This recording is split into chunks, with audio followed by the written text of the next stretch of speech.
Bukan, cuma bertahan hidup.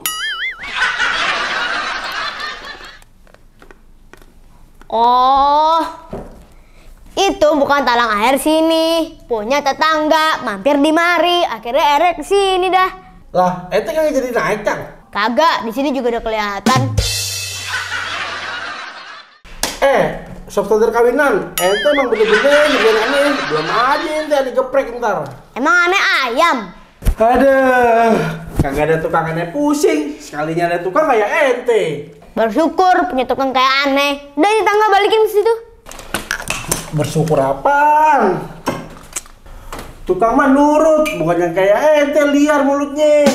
Justru kalau tukang nurut, entenya jadi kagak ada kerjaan, Bang. Bosan hidup ente. Mending kayak aneh, bisa diajakin ribut. Assalamualaikum. Waalaikumsalam. Mat. Ini kenapa ada martil di sini? Oh ya, maaf, Mat. Punya aneh. Main duduk aja nggak enak. Mat. Tumben ente keluar kantor. Biasanya di dalam mulu kayak vampir. Mat. Ini kagak ada hormat-hormatnya ya sama pejabat. Emang ente bendera? Siapa ini, Kang? Ente kemana aja? Entuh, camat kita. Oh, ini jadi sama kita nih. Harus salah, Mat. Udah. Ente duduk aja di situ. Body aneh yang ada rusak lagi. Anda baru tahu ya, sama kita muda banget ini. Kan bapak aneh kasih jalan.